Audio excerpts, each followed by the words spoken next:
Yo, yo. Yo, what's up, John? How you doing, man? Good, man. How you doing? I'm doing well. Thank you. Thank you. Thanks for being here. I appreciate you very much, man. Absolutely, man. Thanks for having me. Yeah, no, Yeah. stoked to be here. Cool. And everything's working. You can hear me on the mic and Yep. Hear you, see you. Everything sounds good, looks good. let's go. Right Right on. on. Right on, man. Well, like to be honest, dude, I haven't even like to digest a lot of your like social content. I've been more like ingrained in the albums and stuff.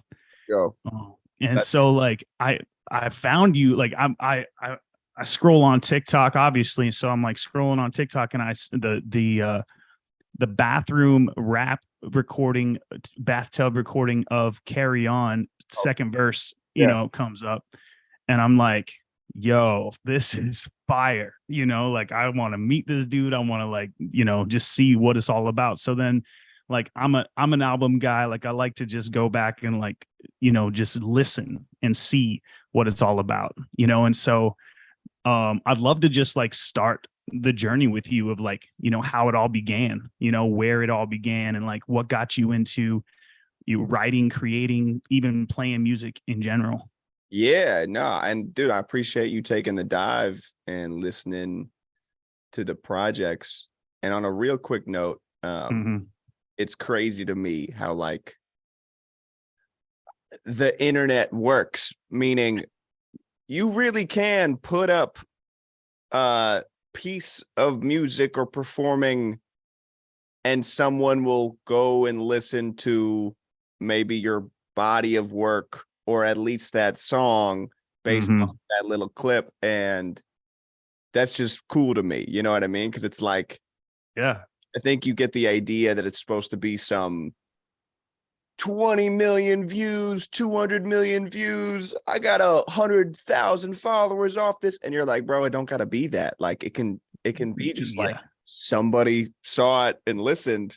And that's one new person who's like, I at least like that song. You're like, Yeah. uh anyways, you asked um specifically you were saying how did I get into Yeah. right? Okay. I started playing bass when I was like 12 years old. Mm-hmm. And that was kind of like my first love instrument wise. Learned to play a few over the years. Um, and I kind of always wrote little things growing up. Uh, Mm-hmm. I was never great at practicing songs like other people's songs. Mm-hmm. I even taught music lessons for 8 years, and dude, I don't know any. Dude, I'm like, somebody's like, play Stairway to Heaven. I'm like, I have no idea. I was like, I have no clue. Yeah.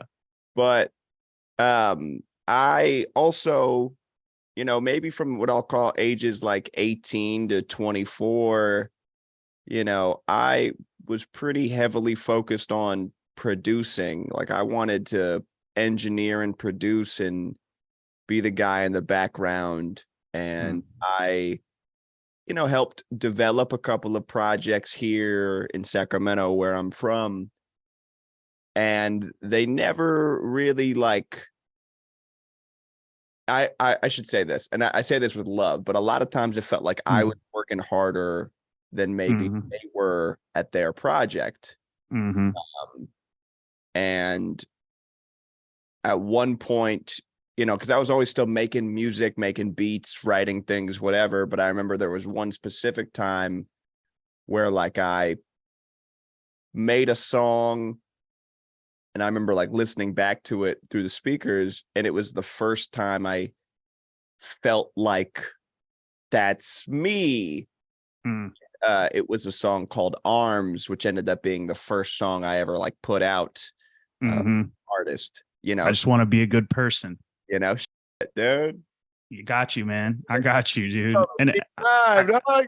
yeah, and I think that's the thing about like to me, what's there's a 10 circle Venn diagram of all of the wonderful things that I attracted me to your music, and one of those things is your lyrics are so meaningful, and in so many ways they really encourage the listener to think about their life, and ponder, like, and I don't know, see, that's, and I want to kind of like to get into it, like, because like, I wonder about like where some of those things were aimed, whether they were like coming from you talking to yourself, or like talking to someone else. And because I think it's really useful, it's to me, I feel like I'm reading your journal. I appreciate that. And it's yeah, I mean, I never like to think of what the end result somebody's like, I don't want to ever think about what somebody's reaction is going to be, because I just don't have any control over that, and I don't know it. And so a lot of times, yeah, I'm just writing what feels like needs to be written, sounds really simple, but it's like sometimes that falls out really fast, and you get it, and you get the whole lyrics in 10 minutes, 30 minutes, whatever. And sometimes it's like it took a few months and coming back and forth to it, and yeah, like it just varies. But yeah, it's interesting you said that it encourages the listener to, I guess, in a way, I think that first project, maybe there was a little bit of intentionality behind that, just because I titled it "Listen to This Record Alone." Like, I really did want people to like sit down, close your eyes, put on headphones, and just like listen to this thing from front to back, and like, oh, like not listen and scroll, not put it on in the background. And it's like, at the end of the day, people can do whatever they want. It's cool. But I just was like, when I first sent the project to friends, I like made like little instructions. I was like, just lay down, dude. Just like just listen to it. But I think that's powerful. It's cool. So it's also a little like controlling. And I was like, it's like, that people can do whatever they want. But it's like a Jon Wiilde best practices instruction manual. Like that's a better way to say it. It's if you can encourage it instead of it being like, you have to do this. Yeah.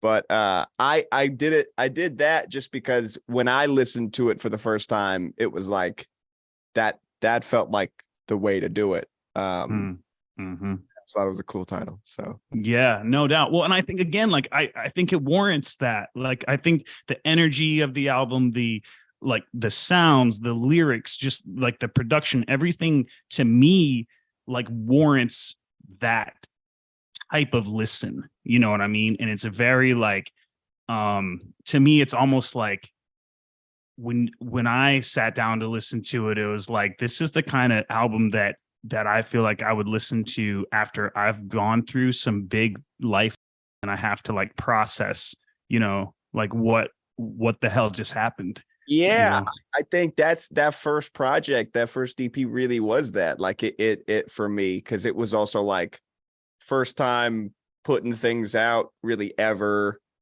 And like, it's just like anybody else in their early to mid 20s. I guess really just mid 20s is like, and the thing with the girl didn't work out and that sucked, and you don't know what you're doing in life. And and yeah, it was a way to kind of feel like myself.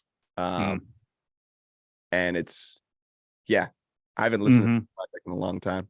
Yeah, it's solid, man. Easy too. Like, I've been old since I've been young, like that's just like it just speaks to your character. It speaks to your experience, I appreciate that. I wrote that song. That one's got a little bit of a story. I wrote that song the day Mac Miller died.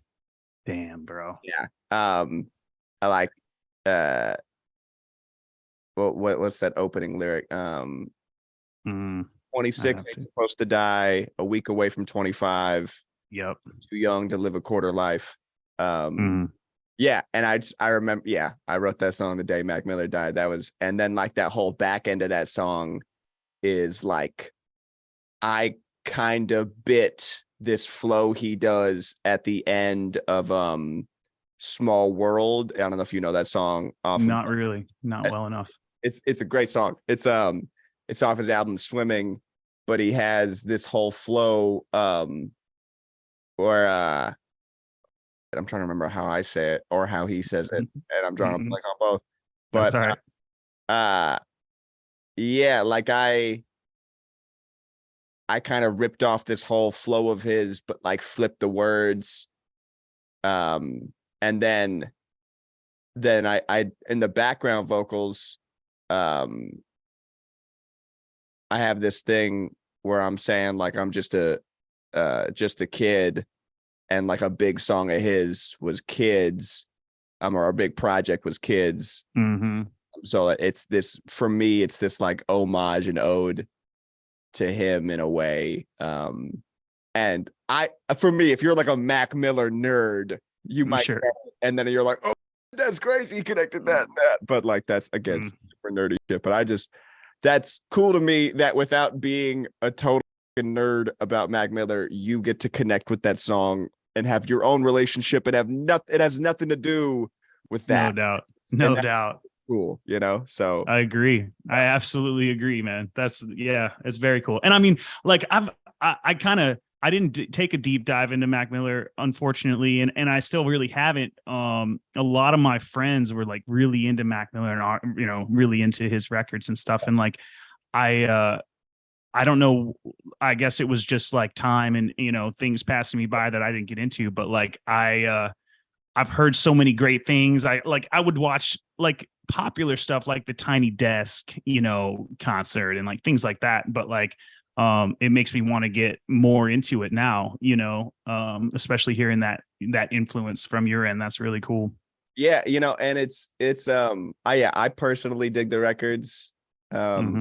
And love a lot of his, and just like anything else, we all have things that like all the people around us are super into, and you're like, I never got into it, for whether it's just never dove in or never sucked me in or whatever. And that's part of the fun too, is you're like, you get to have your own taste. And it's like, there's just so much time. You know what I mean? Like it might be something like, another thing too, where like I'm a Deadhead, like I love the Grateful Dead.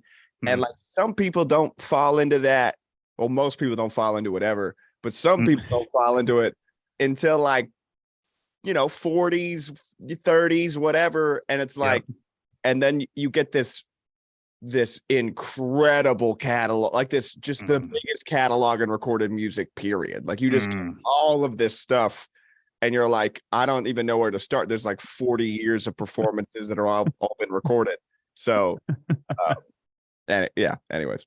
That's solid. No, that's very cool. Yeah. I remember when my sister first got into the Dead, and she's got this poster in her room that's like supposed to be, I think, like all of the recordings, but like in a visual. So it's just like doodles. Yeah. It's wild, dude. And I was just like, yeah, that's, that's very cool. And I think like, so it's so funny, man, because like hearing that, like I keep trying to like, I don't want to assume influences, because I feel like sometimes that like might be offensive to people, so like I like to like ask first about, those influences, just like who those people like, the Dead, Mac Miller, like I'd love to know like who some of your other influences were, like, especially starting out. Honestly, I think there's no way I can make this list without putting Kanye West probably at the top. And yeah, Kanye, Mac. I also love like a lot of funk music, like Sly and the Family Stone, Funkadelic. Dude, it's a lot of stuff. I like a lot. I love Willie Nelson. I love Chris Christopherson. I love Aretha Franklin. I love a lot of like older music, but I also love like newer. Like, I really feel like it's like all of the things, and that's like frustrating sometimes to answer, because I want to just give people a massive list. I'm like, I wish there was like well, maybe I don't wish, but you could point at 5 people and it makes it easier. But it's like I feel like I'm influenced by everything and everybody, and even shit I don't like influences me just because I'm like, I don't want it to sound like that, I guess. No doubt. I get that, dude. Well, and I mean, so like I was kind of like going through the different styles, like from like 2019 to 2020, and then like when working on Pardon Me and Yeah. Best Friend, and like how like the style shifts, Yeah. and it kind of goes from this like psychedelic like synth, pop, and the vocals, like you have this like your vocals are a lot more filtered in the early recording, and then when you get into 2020, it's like you start branching, moving out a little bit from that. Yeah, the vocal one is funny to me because it was really just like a product of me not being comfortable with my voice, and also me like not being as strong of a singer as I am now. And I'm still learning, still growing, but yeah, it was more like my ears were further ahead than my voice was, and so I was like, me and but like it created a little bit of a sound. It kind of worked out. It was It cool. did. It did. And Yeah. it's just like, and maybe like Best Friend is an example of like, oh shit, like I could do something in falsetto. Like, okay, like there's a little something here, and I'm projecting a little bit more. And even like Easy is something where like, because I'm kind of rapping a little bit, like it's not but that's a vibe too. So yeah, it was really like a product out of necessity, just out of like, I don't know how to sing this song. I get it. Well, and that's the thing. Like, I think your production, like, I would love to know about like, where you started to learn, because I think you nailed it as far as the production that made everything, like the mix, the blend, the instrumentation and the filters and everything in your performance. You know what I mean? It all goes together and makes something that's finished. And I think that's something that for me, I know many other people too, like admire, especially from indie music, is like when you can come out with something like that, that sounds like it does, that you did, like it sounds finished, it's a record. And I think that that's a hard thing to do, man. Like, you know what I mean? I appreciate that. Yeah. And I think it was really like the amount of reps that I got to take by engineering and producing people's stuff for free and getting to, better for worse practice on other people, I think helped out a lot. And then like I mean, I was and still am like just obsessive, you know what I mean? Like I think Casey had like 12 mix versions, and I remember like getting finished and I was like, I'm still not happy with it. I don't know what to do. And then I was like, fuck it. And another thing that really did help me in terms of just like sonic, let's say finishing is I was lucky enough to be connected to like a badass mastering engineer. And that was what I the only thing, especially on that first record, really that I outsourced was mastering. And it's a dude, his name's Eric Broyhill. He's from Sacramento, but he lives in like Sweden. Damn. He's mastered all of my records except for one song, and I've literally never talked to the dude on the phone. It's only been through email, and he is awesome. So it's like I think that, to me, honestly, not like Eric has done everything, but for me, it's just like, how it is, where it's like you get to the finish line of something and you're like, dude, I don't know, and then maybe you're lucky enough to get a perspective on it by somebody else touching it, and you're like, there it is. You're like, that's what I was looking for. So that was a huge help. I'm a big fan of, if you're doing stuff independently, where to spend the money is getting a master, just because like if getting a good master can make a difference, because like the mixing and levels you could figure out at least on a basic level, you know what I mean? A little bit of like, let's get that to the finish line, I think helps. And you're like, and that's worth, the little bit of bread to spend. But yeah, that's great. That's a great point. Reps on other people, practice, obsessiveness, and a good mastering engineer. Yeah.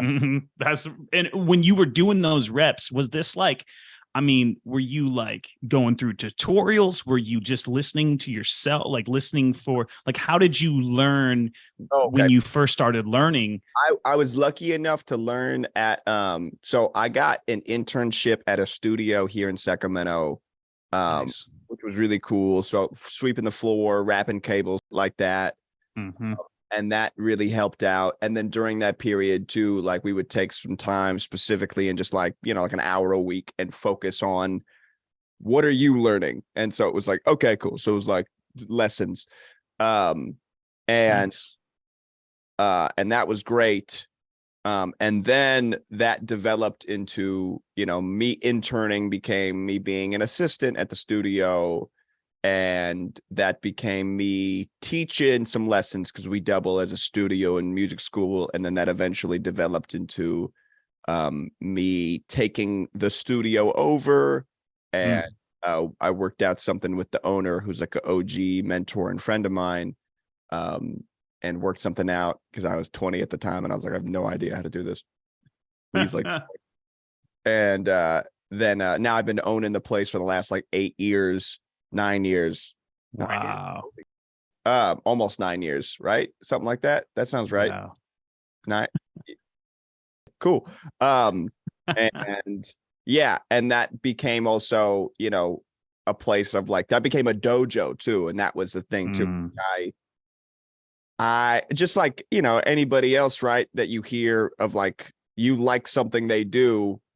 Like when I listen to somebody's interview and I'm like, how do you do that? And they're just like, oh, I just spent like a ridiculous amount of time in a dark room turning on and playing chords. And you're like, oh, that's it? You're like, yeah, just do that for 10 years. And like, it might sound okay.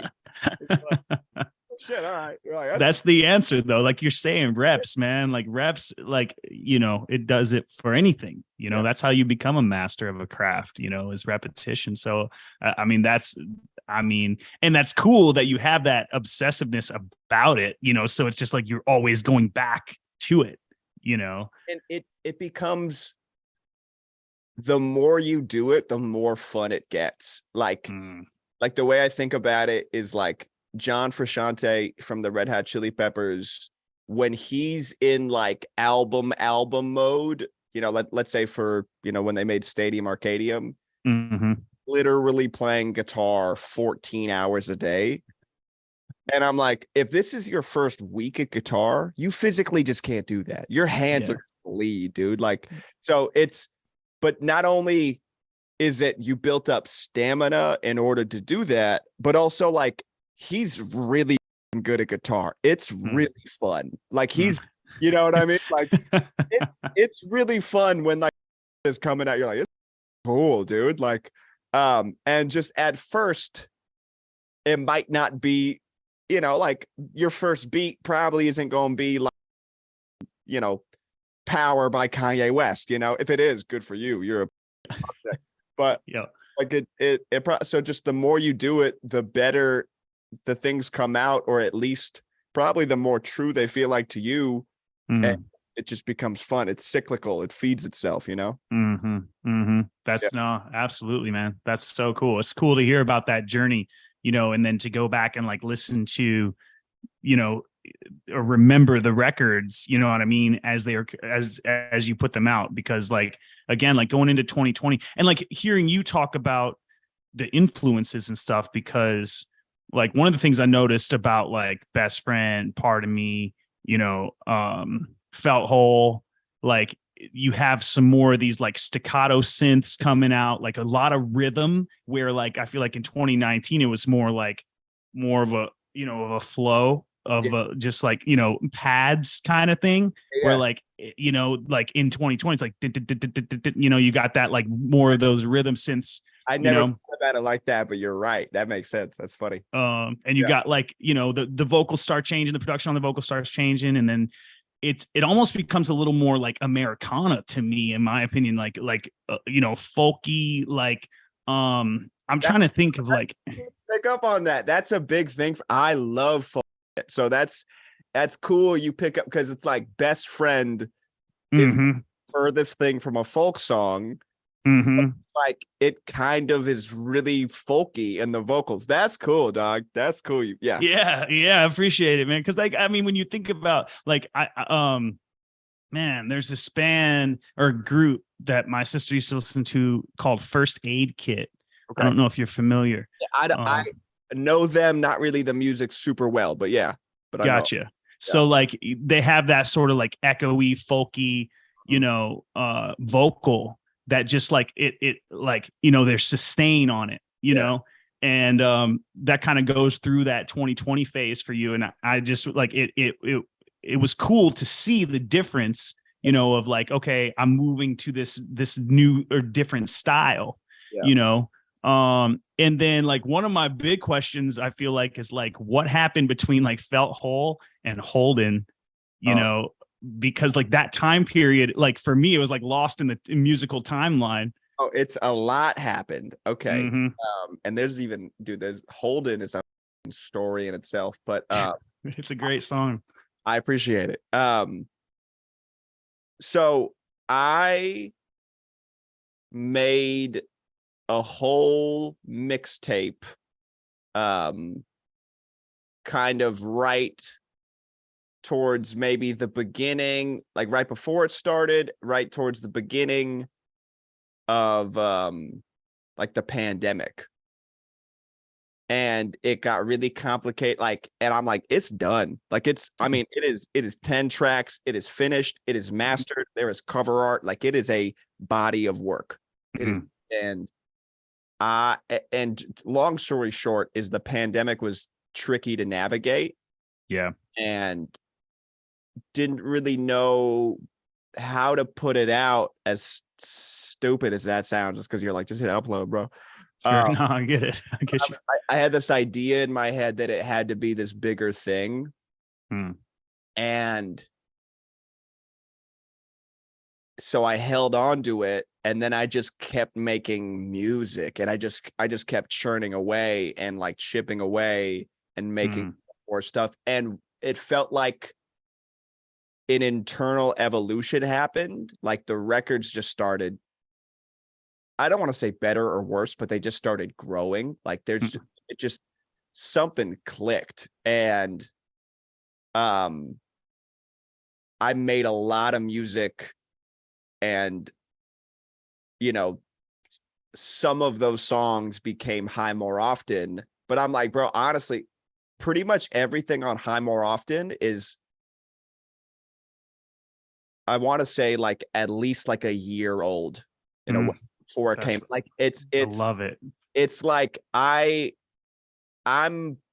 there's a lot more in my internal catalog right now that like I feel I'm just excited to get out. And it was honestly like, so yeah, you going, what the fuck happened during this period? I'm also like, what the fuck happened? I'm hoping to pretty soon, I want to put out this, I haven't like announced it or anything, but I want to put out like this mixtape, if you will. Just, and it's like a reflection maybe of, even though it's not maybe in perfect chronological order of timeline of creation, but it's like, I made all these records. Oh, Beach is one of them, by the way. Beach is one of the ones off that project. Yeah. Beach gave me kind of a Gorillaz vibe a little bit. Yeah.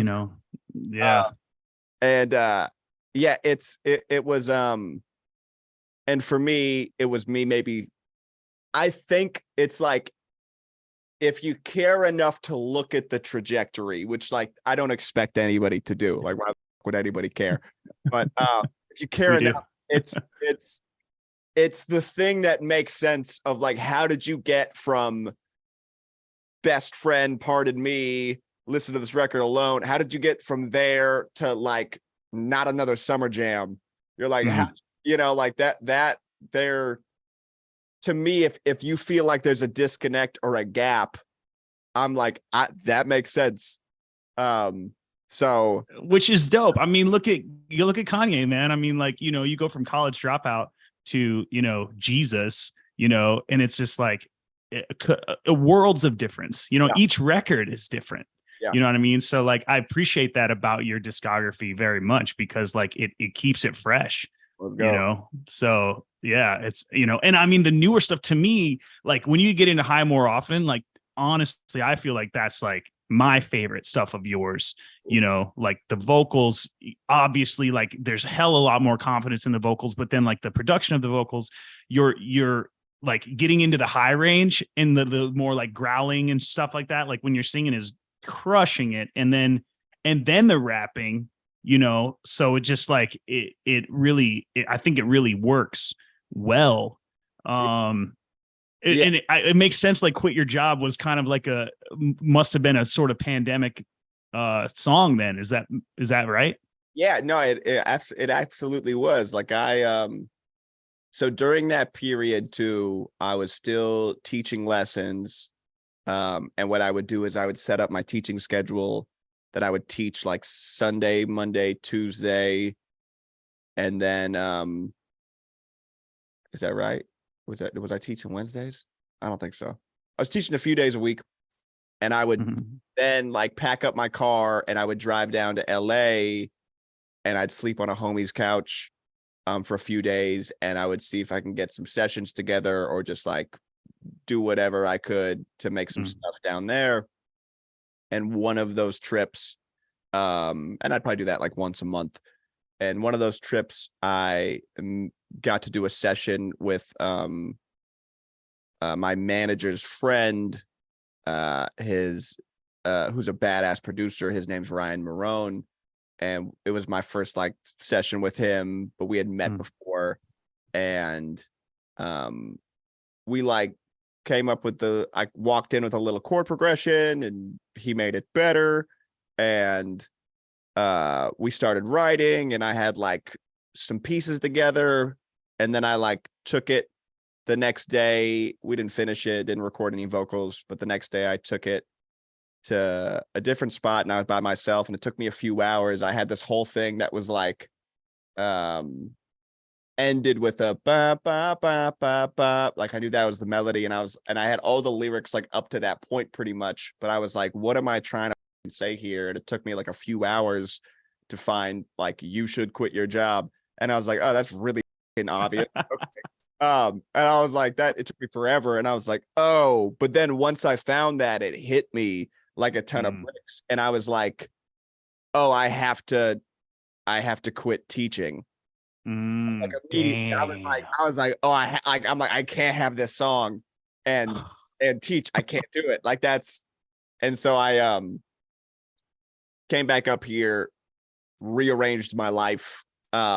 Lucky enough to have people around me that made that possible. Like, you know, I got a couple people that work at the studio are like two of my best friends. So like they're able to, they took over. I was like, you guys want more students? Boom, here you go. And it all worked out. But yeah, that was a product of the pandemic in a weird way. Yeah. That's solid. That's so that I feel like I'm kind of that kind of person too. Like when the idea hits, it's like you have to take action. You know what I mean? It's like there's no like waiting. You just like, you know what you have to do. And like if you don't do it, then like you're just like screwing up the program.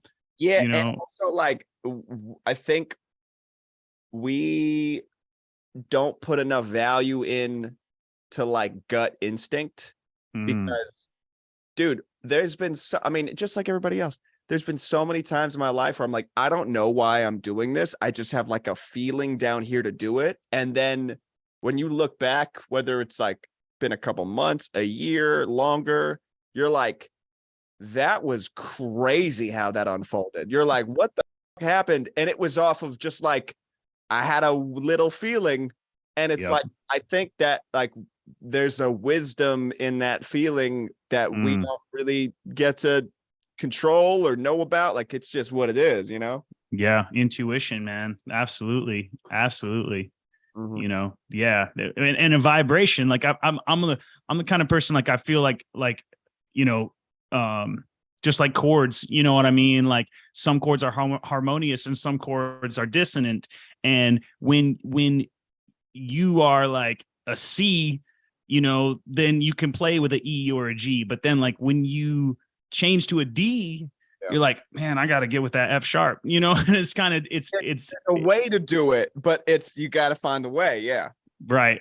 So like that transition, you know, I think we're also like fluid, like we feel these fluid frequencies as we're going throughout life. You know what I mean? And so that's an interesting that happened with you with Quit Your Job. That's pretty wild. And that, I mean, that production, and I'm kind of like I'm getting more and more into writing. I got into writing because I started getting into copywriting and like the marketing side. And like, I was never a songwriter really, or like, I didn't really write anything until I started getting into marketing and then like learning about copywriting. And one of the things that I liked about Quit Your Job was that it really was speaking like maybe you this, maybe you that, maybe you this. And it really resonates with the person, like very specifically who might be feeling those things. And that to me is like, that's really good copywriting actually, because like when you're doing a marketing message, you're like, hey, maybe you're dealing with this, maybe you're dealing with this, and this is what you should do. You know? So it's cool. And there's, as someone who has watched Mad Men like 3 times, like I know there's an art form to copy, dude. Yeah, dude. So that's cool. And then that makes sense. And there's a thing too, in art that I think I heard like Rick Rubin say, which was like, you know, it's, if everybody likes it, it's probably not that good. It's like this idea that like, no, it's like if a certain group of people love this thing and a certain group of people hate this thing, it's like, that's kind of art. Like that means that evoked strong emotion. And, you know, and with that song too, it's like, man, I remember, you know, we ran some like basic, like little Facebook ads when we first put that song out, and people on Facebook were pissed, dude. Oh no. Kind of un-American is this, dude? You know, you think lazy liberal, dude. And I'm like, oh, bro, just follow your jeans, dude. But I was like, I get it. That's cool. Like that's, for me, I'm like, it's a little fun. Yeah. Evoked an emotion, you know, like, and it's okay. You can be mad at, you don't have to like a song. That's all right. Right. Sure. I'm like, I don't like most songs. Yeah. So it's, so you saying, you know, that it could talk to a specific person, is cool. Cause like, I wasn't aiming to do that. I was like, this is kind of how I feel right now. And maybe I took some feelings of like friends around me, you know, and I was like, let me be a little bit of a lightning rod here and take this from you and take this from you and put it into one perspective. But yeah, so that's cool. Yeah, no, that's badass. And then with Carry On, that was after Quit Your Job. Carry On was after Quit Your Job. Yeah. And then, so was that your own sample, or was that a sample that I'm not familiar with? Because like the beginning intro. No, it'd be like, maybe you could call it an interpolation of a thing, and then I chopped it up. Cool. And yeah, and then made it whatever it is. Yeah, it kind of because I like heard a thing and I was like, oh, let me chop that up and interpolate it a little bit, and it excuse me. Yeah, you're good. Yeah, but that was after, that was post Quit Your Job. I'm trying to think of like what the timeline would have been. Yeah, Carry On was fun. It's a great tune too, man. And I mean the raps, you know what I mean? Especially like for me, I just like, I think it's maybe because that's where I found you, was like that second verse in the bathtub. And I just go back to that, like, yo, it's dope. And so like I saw the comments and all this stuff. And like the first comment I saw, the dude was like, yo, man, that gives me like Kanye vibes, you know, like you know, and for me, I was thinking even that like, it's got like whenever Jay-Z talks about production, like he always says like, it's got to have that bounce. It's got to have the bounce, you know, like always got to have the bounce. And like, that's his whole thing is like, whenever he goes to record a song, it's got to have the bounce. And if it doesn't, like, he doesn't record it. And so like, to me, that song had that like Jay-Z got to have the bounce. Like, I feel like he would have been on that track, No, you know? hey, listen, man, I'll open up the second verse if Jay wants Yeah. to talk about it. Ain't nothing about it. I'll hit him up, man. I'll ask him. Hate it. Yeah, no, I'm not gonna lie. I love those drums like that. That was, I think, a little bit to me too of like, at the time I was like, this knocks, and I had made something like hits hard, knocks, and bounces before. There was something for me, I think, because like why it works for me in a way is like it has that, but it also like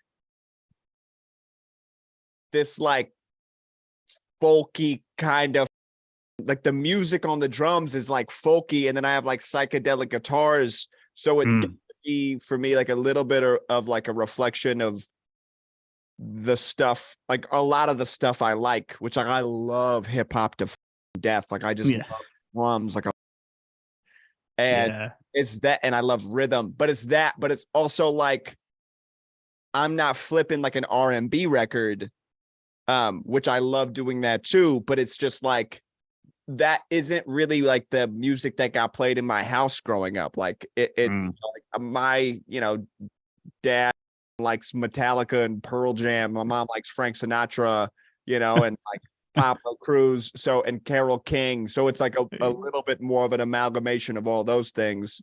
Yep. Yeah. Got it. Yeah, no, that's it worked. It worked. It works. It's currently working.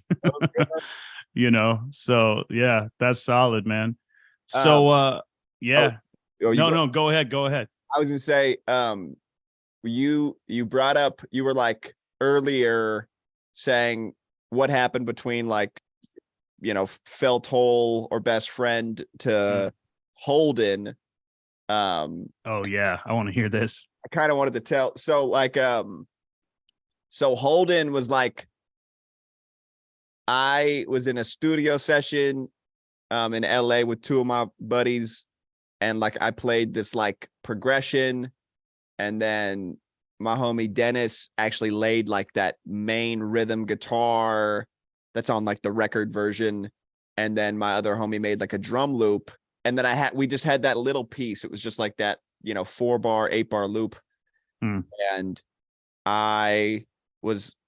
then I was like, I wrote and recorded a chorus like really fast. Like I just had the hook, and I had this like, I'm holding, wrote it up, then I smoked it, put my soul in motion, just a few way. And I recorded it like that, like in that octave, and it was lower, and it was cool and vibey.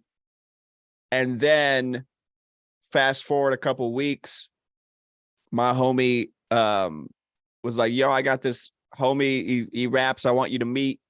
And I was like, cool, bring him by the studio. And he brings the dude by, and I had heard of him just in like the Sacramento stuff, and I'd heard some of his music, but I had never met him.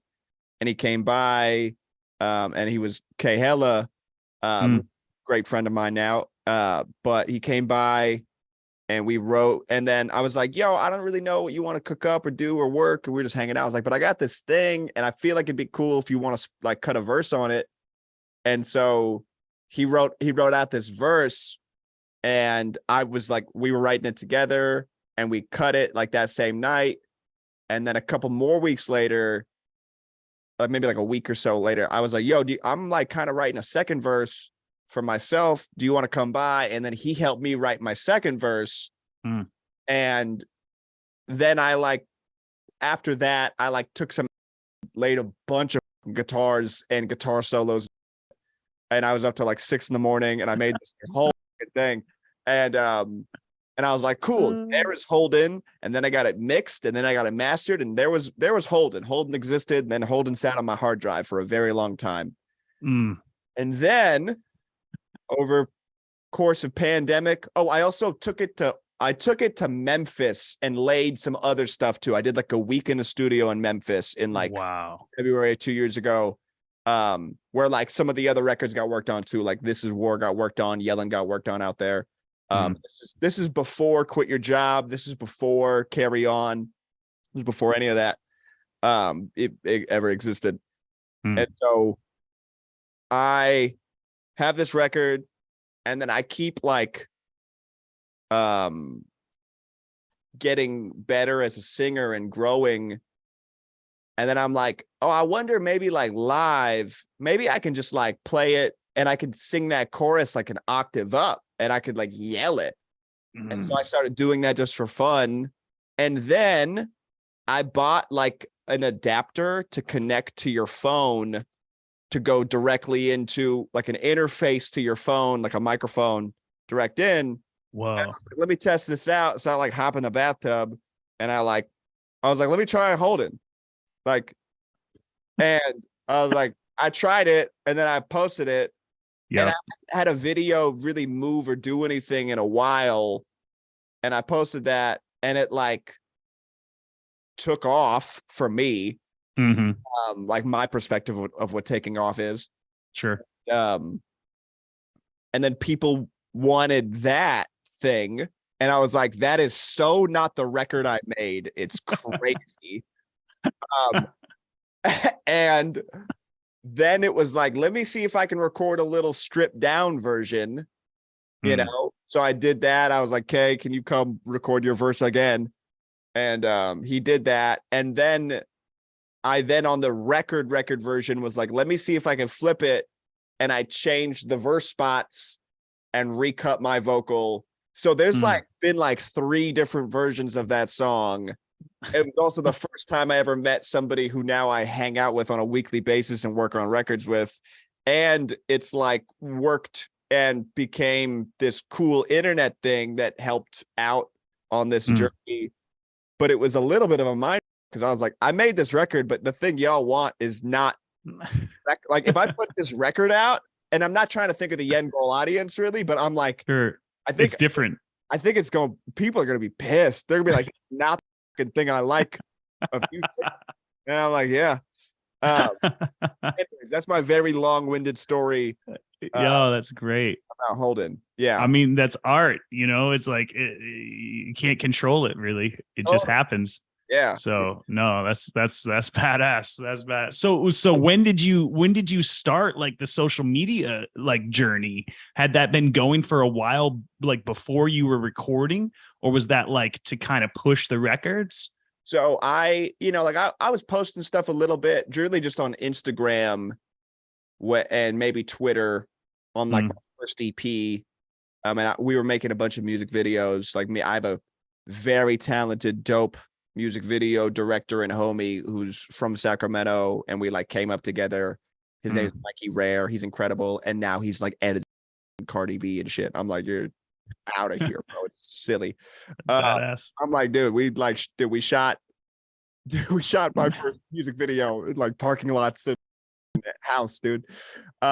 Anyways, yeah, that's solid.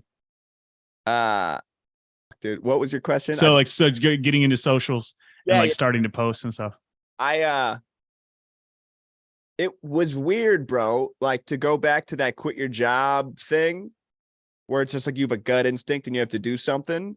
In the first couple weeks of me being unemployed, if you will, I had maybe like, I don't know, 25 followers on TikTok or something, maybe 40. And I posted a video of me like singing a song that I wrote like 10 minutes before pressing record on my phone. And I was sitting in the shower in my underwear and a t-shirt. I don't know, bro. Like I'm just gonna record this little thing for fun and put it up there. And cool. And I did that. And it did nothing for like 5 or 6 days. I forgot about it. Like I was like it did what all the other videos did, which was like a like. And then it just moved. Wow. And for me, it's like, okay, did my life change because of that video? No. But it was like it was like a nod from the universe in a little bit of like, this wouldn't have happened if I was like teaching lessons. You know what I mean? Like it's just weird little, like I just look for little nods from the world all the time. Like just like seems like you're going the right way. And I was like, cool, like let's go. Like, you know, like I didn't get like I didn't get some crazy, $1 million off of a video of me in my underwear, but like it was just all right. Yeah, and that's enough, really. That's enough, bro. Yeah. That's plenty. So yeah. And I think from that point, I slowly figured out how to navigate the internet a little bit better. Really comes down to just like consistency. And it's like when we started, and it was hard because like I wasn't putting out songs. So it was kind of like, what the f am I pushing? I'm like, I don't have any songs to promote, really. I got the old ones, but like I don't feel like making stuff to that right now. And yeah, it was a little bit tough. And so once we started like putting things out, it was easier because I was like, now I have like mission statements. I've there's this thing to center it around, which is the music and the project. And I feel a little more solid as an individual with that. So it's like, now let's throw up something every day or close to. If it doesn't work, it doesn't matter because it's the internet and everybody forgets. And if it does work, cool. That's I hear that, dude. It's like, it's, I've heard it said it's kind of like a roll of a dice that like you have as many rolls of the dice as you want to roll. And if you hit, like, it's great. If you don't, whatever, you roll them again. It's free. It's free. It costs like bro. Like it, and I try to tell that to people because I got homies too that are like on the come up, and every now and then you hear like, man, if I just had a record deal, or man, and I'm like, bro, I promise you that a record company, and I say this with love, you know what I mean? And this is like, but a record company is going to be like, cool, so just like consistently post on socials, and we can, we'll go from there. You're like, and if one does well, we'll put some money on it. And you're like, that's kind of the modern day platform, is like, if that does well, we'll throw a little cash on it and see if it goes even better. And it's like, but you have to still make the thing. It's like, it's really that, you know what I mean? Like the elbow grease still has to go in, like regardless of the situation. You just don't have any control over it. It's the internet. Yeah. And there's everybody's putting something up, so yeah, no doubt. No, that's dope. So I think like kind of getting into a close here, I'm interested, and again, like I'm a little bit I take my time in addressing influences, especially if I'm assuming. But I would like to know if the shades are an ode to like Hunter S. Thompson, because I get that like with the in the shades, I'm like, I wonder if this is like a Hunter S. Thompson thing. Okay. There are a lot of things in my life, including that TikTok, that just they happened by accident, dude. Okay. And what I mean is like, I recorded videos on the internet side of things. It's a little bit known that like I'm a dude who like sings songs in a bathtub. And I did that because I thought that the bathroom was a practical place to record because the lighting is good and the sound is good. Like the acoustics are all right. And I was like, okay, there's kind of two spots to sit down in the bathroom, which is a bathtub and a toilet. And I didn't want to sit on the toilet because I thought that was weird. So I was like, let's go. I've had glasses since the first grade. I'm blind as stupid blind. And I was me and my buddy planned this trip. This is a few years ago, to go to Iceland. We found airplane tickets for like round trip from San Francisco to Iceland for like $300. Like, damn cheap. And we were like, we'll go right over Christmas because it's like the cheapest time to do it for some reason. And dead of winter. Right. Before we left, I was like, if I'm going to be driving in the snow, I should get a new prescription. I got a new prescription.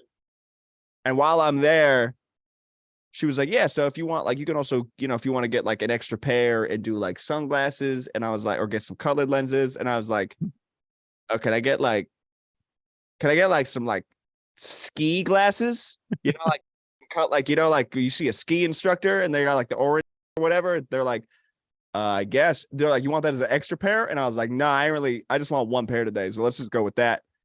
And they're like, you're just getting sunglasses? And I'm like, yeah, that's fine. I'll make it work. So I did that. I got these. And it's now been a thing. Yeah. I've just been wearing them, dude. I'm just a dude who wears his glasses. And then people were like, you like Hunter S. Thompson. And I was like, kind of. Yeah, I see that. Yeah. Let's lean into it, dude. So it's the vibe. It's the vibe, dude. Yeah. I would love to be like, I'm some like, yeah, bro, I crafted this image. Like, bro, I got these at Lens Crafters. It's even better. It's even better. Like, it makes it so much more meaningful that way, I think. So that's awesome. Homie, we're going to the snow, Yeah. No doubt. And then I think one of my last questions now is like what's your live schedule like do you do live shows and like how can people come see you perform? Yeah, I have a show here in Sacramento at the end of this month at a place called Harlow's on August 28th with a band called Moxie. That's gonna be really fun. I got a gig in East Bay, San Francisco on the 19th of this month. And then tonight, I mean, I don't think this is going to be released. Yeah. Probably not by tonight. It might be.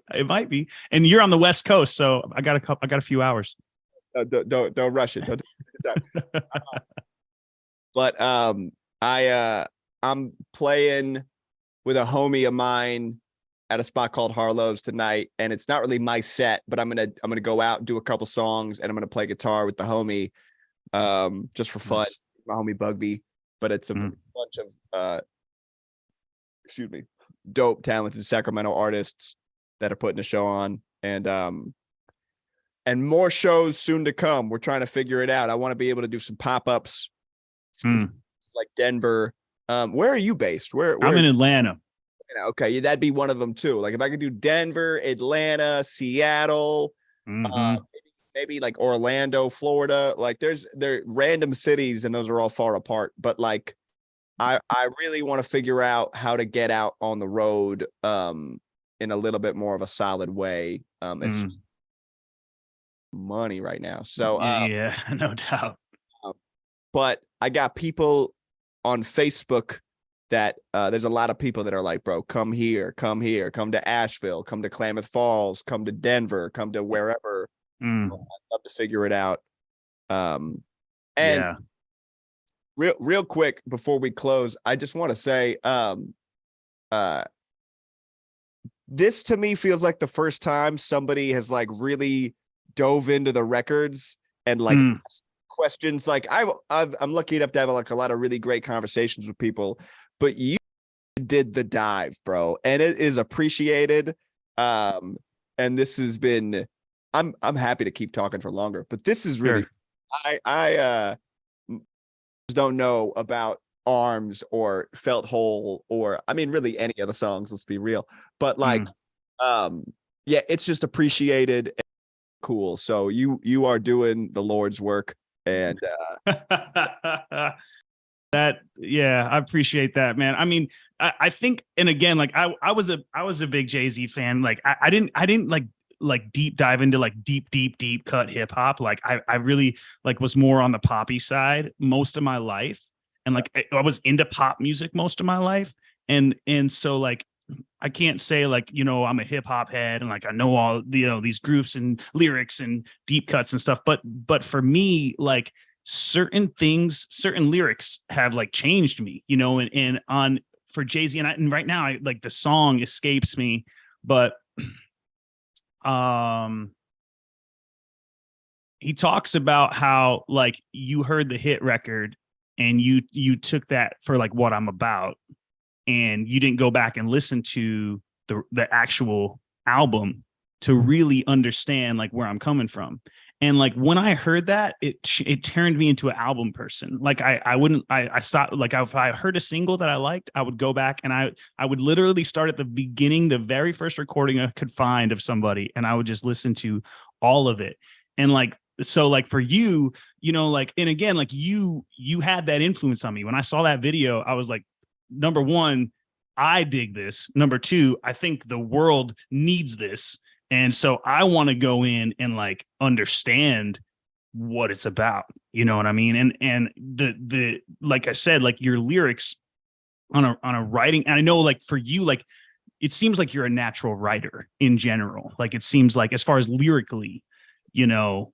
I appreciate that. Yeah, yeah, it just happens. Like that, just things come out. Like you know how it is. Like especially, I imagine you being on the marketing front, you know, more recently, is you start just seeing things a little bit in that lens, and you're like, you hear a phrase, even if it's conversational or whatever, and you're like, oh, that's a thing. Like that's an ad. That's Yeah. And it's like that happens with lyrics and bars, and also I've gotten better too with like what I'd call like collecting seeds of ideas, or it's like I get a feeling, or maybe it's a phrase, or it's a beat, or maybe it's a whole chorus, but I get what feels like the centerpiece or the essence of what a song could be. And I'm like, oh, okay. Like now we have this, now let's make this into a thing, you know? And it's like, Yeah. because we have the essence of the idea, and you just get better at recognizing what that could be. And then you're like, okay, let me put the words together to make sense. Yeah. Building around it. Yeah.